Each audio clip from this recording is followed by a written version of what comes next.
ça fait longtemps que j'ai pas fait ça. La flemme de voir ma tête. Ok, bon, on va y aller parce que je veux pas changer de tête radicalement d'un coup de baguette magique, hein, donc... Bonsoir tout le monde, j'espère que vous allez bien. Oui, vous ne rêvez pas. She's back. Donc je me suis remis à lire récemment, personne sait pourquoi. Je vous ai dit, hein, ça va, ça vient, ça va surtout. Enfin, ça vient rarement. Mais donc des fois j'ai envie de lire, des fois j'ai pas envie de lire. Et là, ça a été pas envie pendant décembre, janvier, février, mars. Ouais, 4 mois, donc ce fut long. Et ça risque de repartir aussi soudainement que c'est arrivé d'ailleurs. Puisque... Peut-être que... Enfin là, pour l'instant, je lis plus. Donc depuis la saga là, que je vais vous présenter, que j'ai lu, je lis plus. Donc... Donc voilà, ce sera juste une vidéo booktube comme ça, parmi toutes mes vidéos coloriage, parce que... Why not? Voilà. La dernière vidéo booktube que j'ai faite, c'était... Je crois que c'était début décembre ou ouais, en décembre, je crois. Et donc j'avais juste une petite question à vous poser, parce que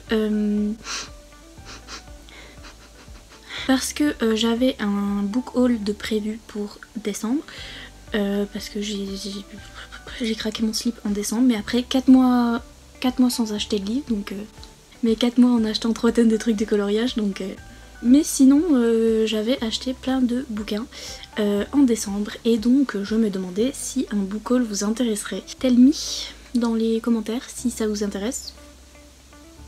J'ai ça en stock. Bon, la raison du pourquoi du comment on est là, hein. This be here. Donc j'ai enfin finally fini déjà ce tome 1 et j'ai lu cette saga. Et vous, l'avez-vous lu? Je l'avais commencé il y a 30 ans environ. Et je vous avais mis sur Instagram, je commence un palais d'épines et de roses, et je l'avais commencé en anglais, là-haut. Et puis après j'avais dit, en fait, ça me saoule. Et j'avais plus trop envie de lire en anglais, donc je me l'étais acheté en français parce que ça allait plus vite. En fait, vous allez comprendre pourquoi. En fait, j'aurais pu tout lire en anglais, mais d'ailleurs je vais tout relire en anglais, mais je vais vous expliquer pourquoi. J'ai compris pourquoi j'arrivais pas à lire ce tome 1 en anglais. Et alléluia, c'est pas moi, c'est pas l'écriture ou c'est pas quoi que ce soit, c'est juste... Enfin, si, c'est l'écriture, mais... c'est juste que j'aimais pas. J'aimais pas le début. Et c'est pour ça que j'avais du mal à lire en anglais. Et que du coup, en lisant en français, c'est passé plus vite. Relativement plus vite. Et donc, j'ai pu passer le morceau que j'aimais pas beaucoup plus vite. Donc, c'était beaucoup plus pratique. Et puis après, une fois que j'étais lancée en anglais, en français, je me voyais pas continuer les autres en anglais. Donc, j'ai acheté la suite en français. It's upside down, whatever. And it's upside down, but whatever. Mais bref, comment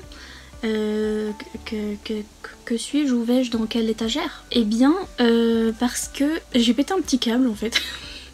Je lisais pas et tout, et en fait j'étais sur Instagram, je crois que je regardais des coloriages ou je sais plus ce que je faisais, enfin bref, et je faisais que tomber sur des trucs en rapport avec ce bouquin, en rapport avec la fandom, les gens qui ont lu ce bouquin et qui faisaient des fan art et des trucs comme ça, et je me sentais exclue et j'en avais marre en fait de pas comprendre les trucs rigolos. Donc vous voyez, il y a toujours des images où c'est que, ils font des petits textes où ils font des trucs rigolos sur certains personnages, et genre je comprenais pas, et du coup ça me frustrait, et parce que j'avais envie de rigoler aussi. Donc ça m'a saoulée, et donc je me suis dit, vas-y, je vais terminer ce fichu bouquin et je vais voir si vraiment, voilà, puisque on m'avait dit que voilà, j'avais du mal, j'étais là, mais les gars, je comprends pas, j'ai trop du mal et tout, et on m'avait dit non mais t'inquiète pas, les 100 dernières pages ça va être trop bien et tout, et c'est génial. Je vais essayer de faire sans spoiler, parce que comme ça pour ceux qui veulent découvrir la saga c'est mieux, mais je tiens à vous prévenir en fait, si vous voulez commencer cette saga et que vous êtes comme moi, il y en a plein qui ont adoré le début, hein, qui ont trop aimé ce tome 1 de A à Z. Donc y a peut-être même que moi qui ai pas aimé, mais bref. Moi en tout cas, donc si vous êtes dans le même cas, ne vous inquiétez pas. C'est à partir de... Je vais vous dire exactement. Ouais bon là on s'ennuie encore. Obviously. J'en suis au chapitre 32. Donc vous voyez c'est... Je me suis ennuyée tout ça. Et à partir de là, je me suis noyée dans mes larmes. Et donc le livre fait 520 pages et à partir de 350 pages, on ne s'ennuie plus. Donc ça fait moins de... un peu plus de 100 pages, enfin bref. Cette fin là était très bien. Mais sinon le reste... Alors l'héroïne, moi je l'appelle Fer parce que je sais que ça se dit Feyre. I know. Mais genre quand je lisais, eh ben mon cerveau il disait Fer. Donc maintenant je l'appelle Fer. Voilà. Vous êtes ravis. Et cette petite dame Fer là, elle me... Je l'aimais bien au tout début. Ouais vraiment au tout début je l'aimais bien. Mais après, petit à petit, je me suis dit... elle m'embêtait en fait, enfin... c'était trop young adulte en fait, dans le sens où la fille, elle était agaçante. Dans le sens où... enfin... je sais pas, elle était pas combattante, elle était pas... je sais pas, elle se laissait faire dans tout, je sais pas comment vous dire, mais genre... elle était archi naïve et archi... Marie pose-toi là, où je sais pas comment on dit, mais... vous voyez, genre on lui disait bah pose-toi là, puis elle faisait ok, puis elle se posait là, enfin bref ça m'énervait. Et les seuls moments où elle commençait à être un peu moins pose-toi là, elle était un peu plus, enfin voilà, mais en fait on avait l'impression que c'était un caprice, genre on lui disait bah reste là surtout, ne viens pas parce que c'est dangereux, elle était là bah je vais venir quand même. On aurait dit, je sais pas, une enfant, enfin bref, ça m'a... J'étais en mode oui, certes. Et puis voilà, l'histoire du début, ce qui se passe, les relations du début, j'étais archi pas... je sais pas, j'étais pas emballée, j'avais du mal à me mettre dedans. Pour moi ça allait trop doucement et en même temps trop vite, enfin j'ai pas aimé, bref. Aussi un personnage qu'on voit, enfin qu'on rencontre dès le début de ce livre, qui s'appelle Lucien et qui donc est un habitant du palais où elle va aller, enfin bref, vous savez l'histoire de... Ouais c'est vrai qu'au début c'est un petit peu La Belle et la Bête parce que c'est ouais, une réécriture. Donc ouais elle va finir dans un palais avec une bête quoi, en gros c'est ça. Mais sinon le reste rien à voir quoi, c'est... La Belle et la Bête, ça dure pendant le début que j'ai pas aimé. Et après, à partir du moment où ça s'éloigne de cette histoire-là, et ben c'est là que c'est bien. Donc si vous aimez La Belle et la Bête, vous risquez d'aimer le début, mais bon, moi c'est pas non plus... Enfin voilà. Bref. Et donc l'ami de la bête, entre guillemets, c'est Lucien, c'est son meilleur ami du gars en fait, de la bête là, qui s'appelle Tamlin. Et il raconte qu'il a un œil en moins, qu'il a un œil métallique en fait, parce que un méchant lui a arraché, gna gna gna, enfin bref. Et c'est une anecdote, ça sert à rien ce que je vais vous dire, mais ça m'a trop perturbée parce que moi du coup je l'imaginais comme le mec dans Harry Potter là, le mec trop moche là avec son œil qui fait comme ça là. Et du coup en fait il est censé être super beau, Lucien, enfin ils sont tous censés être super beaux. Et il est censé être beau malgré, enfin voilà, son œil métallique ou je sais pas quoi, enfin j'ai vu des fan art de lui et j'étais là, ah ouais, enfin... oui en effet il est bien et tout, mais en fait ouais moi j'imagine le mec dans Harry Potter. Donc du coup ça m'a grave... parce que enfin je sais pas, à chaque fois qu'il y avait ce personnage je voyais ce mec dans ma tête et c'était... Si jamais vous avez déjà lu cette saga et que vous avez imaginé la même chose que moi, dites-le moi parce que franchement je me sens seule là, tout le monde était là, ouh Lucien trop bien et tout, je le ship avec machin, mais moi je le shippais avec... un ver de terre quoi, enfin ou même pas, c'est méchant pour le ver de terre, mais avec rien.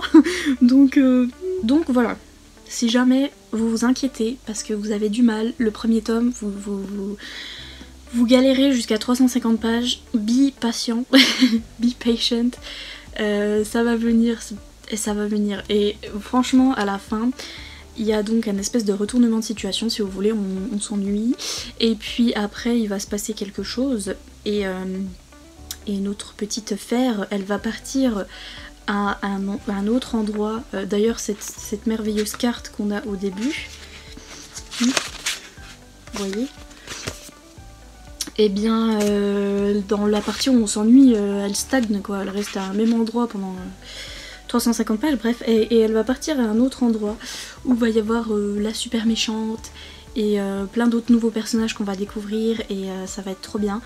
Et surtout elle va être, je veux dire, en fait il y a une scène, si c'est pas un spoiler de vous le dire hein, mais si certains d'entre vous l'ont lu, il y a une scène où elle doit passer une épreuve en fait, et vous verrez pourquoi quand vous lirez le livre, mais en gros elle doit passer des épreuves, et il y a la première épreuve qu'elle fait, les gars, j'étais en mode épouse-moi, genre je l'aimais trop faire tout à coup, enfin elle était trop bien, enfin c'est l'héroïne que j'attendais dans ce bouquin, dont tout le monde me parlait, super badass et super badass, il y a pire badass que ça, mais je veux dire l'héroïne à laquelle on s'attache, qu'on aime bien et machin. C'est seulement à partir du moment où elle a galéré pour la première, la première étape que j'étais en mode oui, je l'épouse. Mais sinon, tout le reste elle m'a saoulée, et à partir de ce moment-là j'ai commencé à bien l'aimer. Après, dans les autres tomes, il y a eu... J'avoue, ça a ramé quelques fois où ça revenait, qu'elle était un petit peu... j'étais en mode... j'avais envie de la secouer quoi. Mais disons qu'à partir de cette fin de tome... enfin on a quelqu'un qui me plaît quoi, bref. Puis vraiment c'est une ambiance, enfin en fait on dirait un autre bouquin quoi, quand on commence la fin de ce livre, on dirait un autre truc. Sauf qu'en même temps il vous faut le début, et il faut lire le début parce que sinon vous allez rien capter au monde et à ce qui se passe, vu que c'est de la fantasy et tout. Mais vraiment la fin de ce livre, j'étais... D'accord, allez hop, tome 2, c'est parti. Les personnages en plus... Attendez, je suis tombée sur un passage intéressant. Ah non! Ah non! Oh putain, choquée et déçue. Non, autant pour moi. J'ai cru que j'étais en train de lire en fait un passage entre Fer et un autre personnage, et en fait j'ai lu un passage entre Fer et un autre personnage que j'aime pas. Donc non. Vous n'êtes pas sans savoir que voilà, va y avoir une histoire dès le début, voilà, ils vous le disent dans le résumé, voilà, qu'elle va aller... qu'elle va finir avec la bête, entre guillemets, qui s'appelle Tamlin, et gna gna gna. Et j'avoue que, en fait, il y a un truc, je crois que c'est ça qui m'a gâché ma lecture, et du coup je vais vous le dire, et ça va gâcher la vôtre. En vrai, en fait, c'est juste que je me suis fait spoiler, entre guillemets, mais c'est pas un spoil, mais... tout le monde sur internet, enfin beaucoup de gens sur internet étaient en mode je déteste Tamlin. Et j'avais ça en tête quand je suis partie dans ma lecture. Donc en fait à partir du moment où il est apparu je l'aimais pas.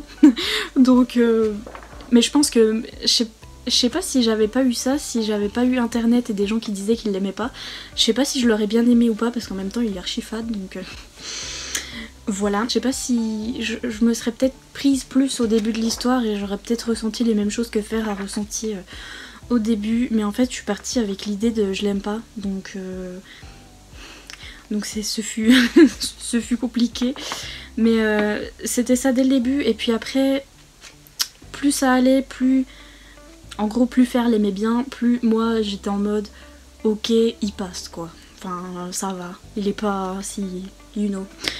Donc je vous rassure, même si vous partez avec cette idée de tout le monde déteste Tamlin, on sait pas pourquoi, petit à petit quand Fer va voilà aussi le découvrir lui et machin, petit à petit vous allez vous dire ouais bon il est pas folichon non plus, c'est pas voilà, mais il est pas si mal non plus, donc voilà. Et donc du coup je suis passée par plein d'états, dont notamment les livres que vous pouvez apercevoir là-bas, j'ai failli les vendre, et je vous avais même mis sur Instagram où je les vends et tout, et puis en fait une fois que je suis arrivée à la fin de ce livre, j'ai vite tout enlevé.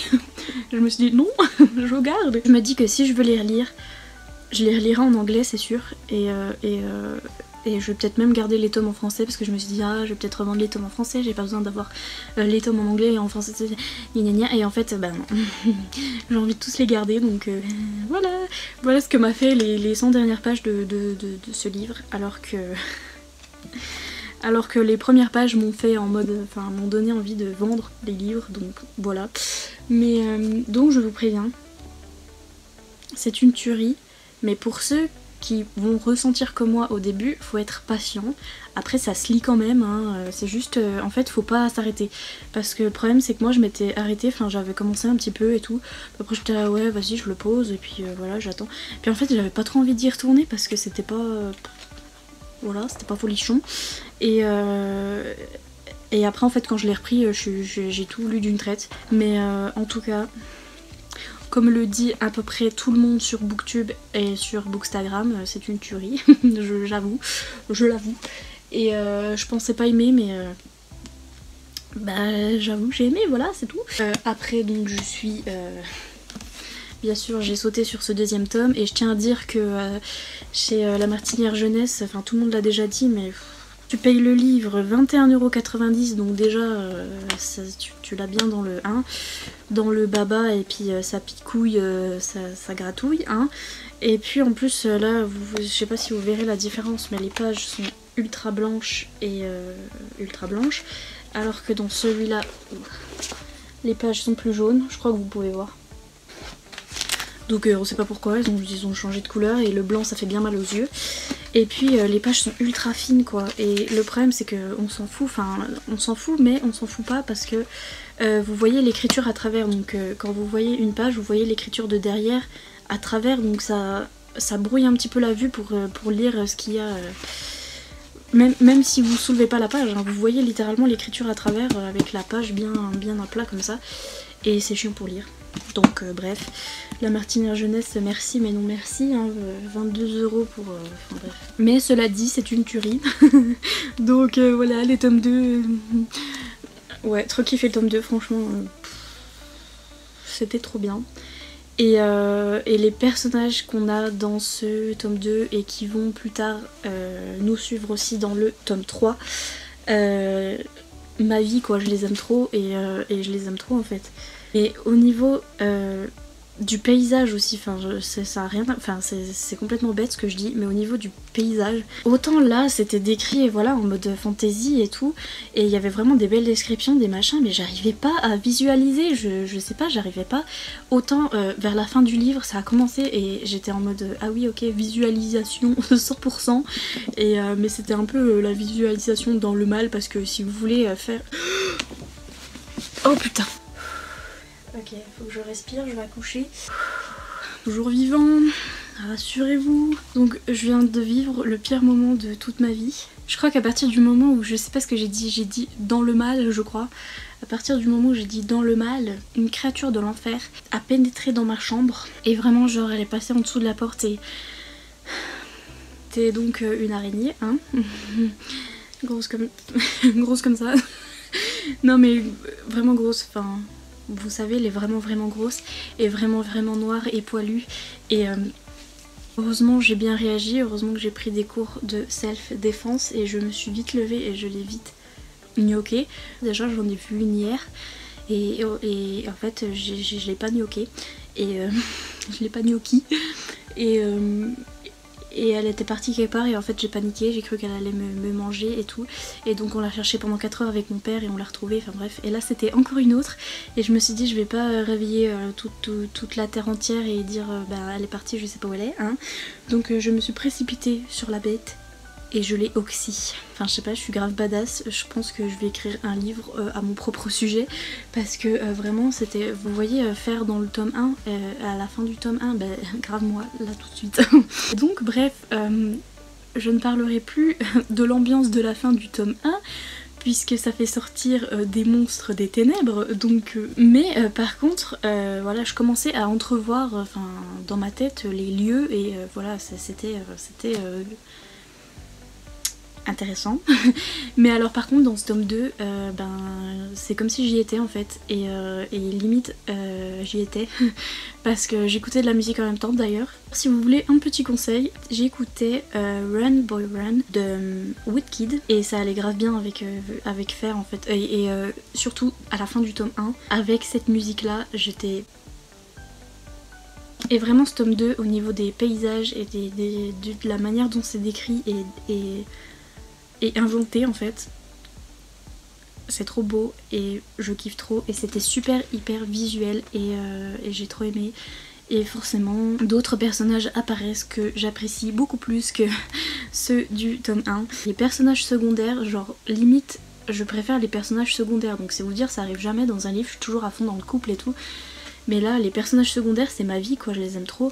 Et d'ailleurs en parlant de ça, si Sarah J. Maas m'écoute... Hi. Est-ce qu'elle peut faire la suite du point de vue d'autres personnages, parce que franchement j'aimerais trop, parce que je les aime trop et je veux leur point de vue et oui merci, faites ça Sarah J. Maas, merci. Et donc Upside Down je suis passée au tome 3 de la kiffance, pareil que le tome 2, donc j'étais à fond dans l'univers, dans les personnages, etc. Et donc ça m'a fait comme si en fait je continuais le tome 2 en fait. Autant le tome 2 j'étais vraiment avec Fer et enfin vraiment avec elle, enfin je veux dire c'est son point de vue et j'étais vraiment dans son histoire, j'étais à fond dans ce qu'elle vivait et dans ses amours, ses peines, etc. J'étais à fond, et autant dans celui-là limite des fois j'avais envie que voilà le point de vue change et que ce soit des autres personnages, parce que on a comme qui dirait un peu fait le tour du couple et etc. dans ce tome 2 et le début du tome 3, et après c'est un peu redondant et c'est un peu... bon, ils sont toujours aussi bien mais limite, en fait c'est même pas limite, c'est vraiment les personnages secondaires étaient vraiment les personnages principaux en fait de ce livre, et c'était eux que je voulais voir et c'était eux qui m'intéressaient. Et notamment la sœur de Fer, donc Nesta, elle a deux sœurs, donc Nesta et Aileen, enfin Hélène, enfin peu importe comment vous le dites, mais j'étais à fond dans ses sœurs en fait, et autant voilà, Nesta c'est un personnage mais c'est un truc de fou, elle est faite pour être détestée, donc depuis le tome 1 vous la détestez, c'est sûr et certain, ça va arriver, et moi depuis le tome 1 je la kiffe trop, malgré que ce soit une personnalité que je suis censée détester, et surtout moi me connaissant, puisque y a certaines personnes qui se comportent des fois comme elle se comporte dans ma vie et que que je déteste en fait, ça m'énerve, et je devrais en fait être super en mode oh putain je la hais trop, et en fait je l'aime trop, je sais pas pourquoi, mais en plus jusqu'au bout, jusqu'à la fin de ce tome 3 elle continue pour être polie à faire du popo et à dire du popo, mais en même temps je l'aime trop, enfin je sais pas, c'est Sarah J. Maas, je sais pas ce qu'elle a fait à mon cerveau, mais en tout cas voilà, des personnages que je suis censée détester je les aime trop, des personnages qu'on est censé aimer, genre Tamlin au début je le déteste trop, enfin, et même dans ce tome là, enfin on est censé aussi, enfin pour vous dire c'est censé s'améliorer avec Tamlin, mais non, enfin j'arrivais pas, et ouais je sais pas.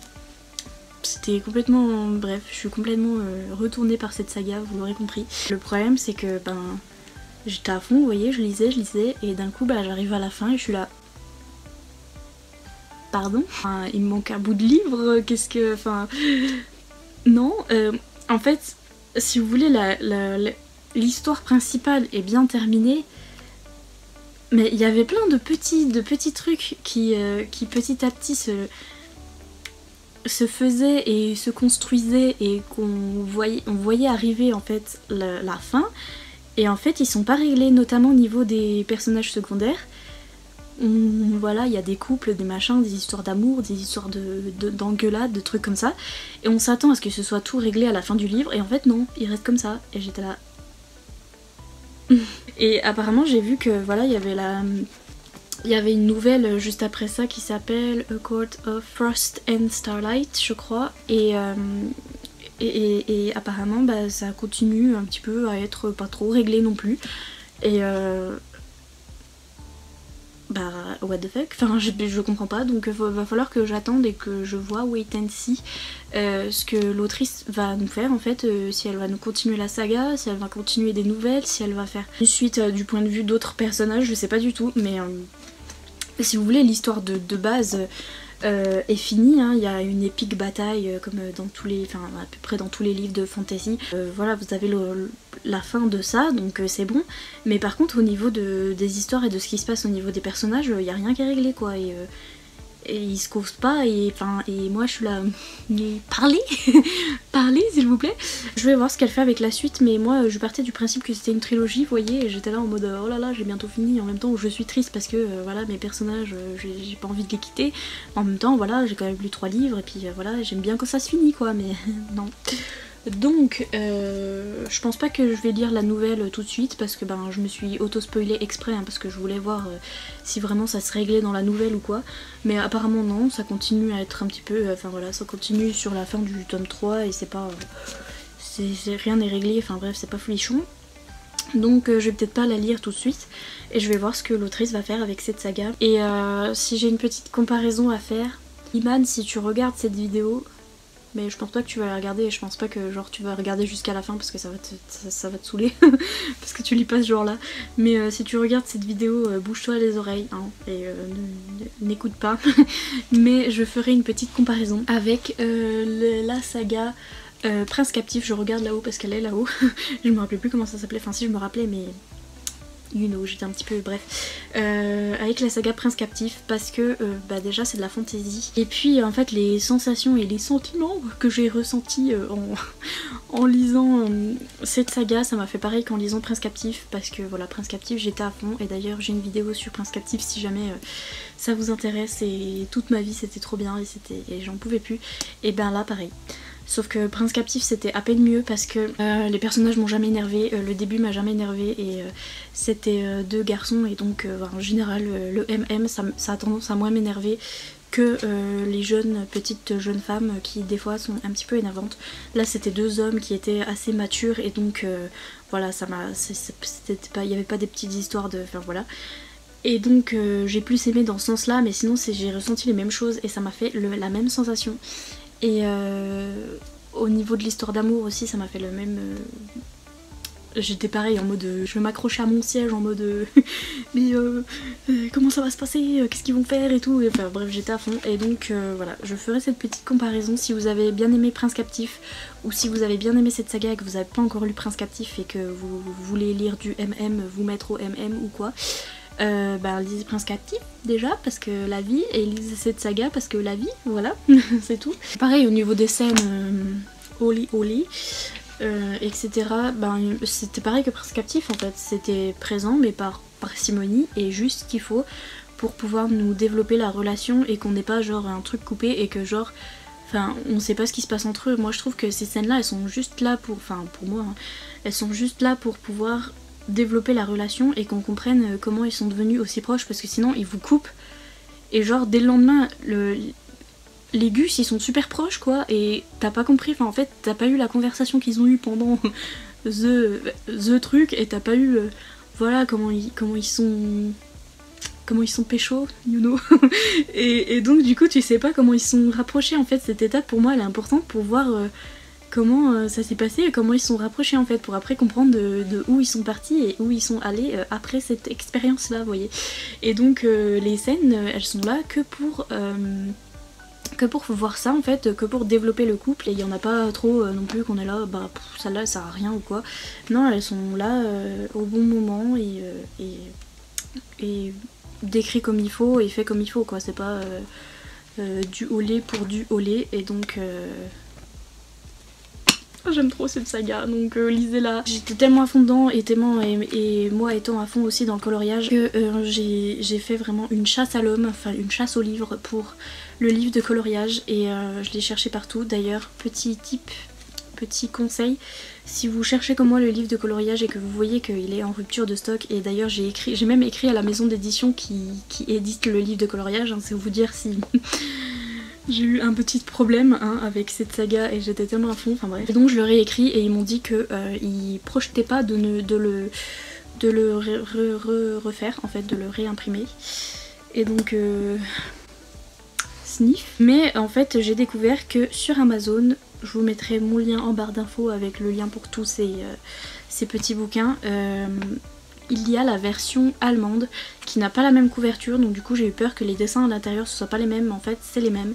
Et d'ailleurs je vous ai filmé une vidéo où je vais je vais vous montrer chaque page de ce petit livre de coloriage pour que si ça vous intéresse, si vous voulez voir les pages qu'il y a dedans, ce qu'il y a comme coloriage et d'ailleurs il y a plusieurs illustrateurs aussi dans ce livre. Donc si vous voulez voir ce livre en entier, je vais vous poster la vidéo juste après celle-là. Et où je flip through, je vous montre tout le livre en entier. Et par contre, si vous n'avez pas lu ce tome 3, si vous n'avez pas lu la saga en entier, donc le tome 3, le livre de coloriage regroupe le tome 1, le tome 2 et le tome 3. Donc j'ai bien attendu d'avoir fini ce petit bébé pour regarder dans mon livre de coloriage et voir, parce qu'il y a des scènes voilà, qui sont dans le tome 3. Par contre, si vous avez lu cette saga, que vous êtes intéressé par le livre de coloriage, franchement, moi, de mon humble avis, il n'y a même pas besoin d'être intéressé par le coloriage pour acheter ce livre, parce que les illustrations, elles sont... Donc même si vous n'êtes pas intéressé, mais que vous aimez bien les fan art, les trucs comme ça, ce livre de coloriage est magnifique. Et donc si ça vous intéresse et si vous avez bien lu les 3 tomes, n'hésitez pas à regarder ma vidéo que je vais poster juste après pour voir en fait les images qu'il y a à l'intérieur.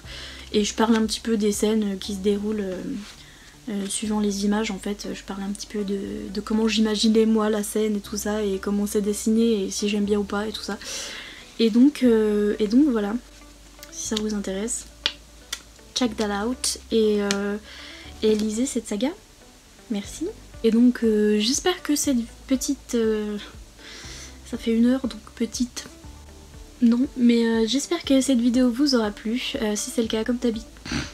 La meuf a dit comme d'habitude et puis c'est... Enfin bref. Si c'est le cas comme d'habitude, n'hésitez pas à mettre un petit pouce en l'air pour aider la chaîne. Et n'hésitez pas à vous abonner si c'est pas encore fait. Et moi je vous dis à bientôt dans une prochaine vidéo. Salut!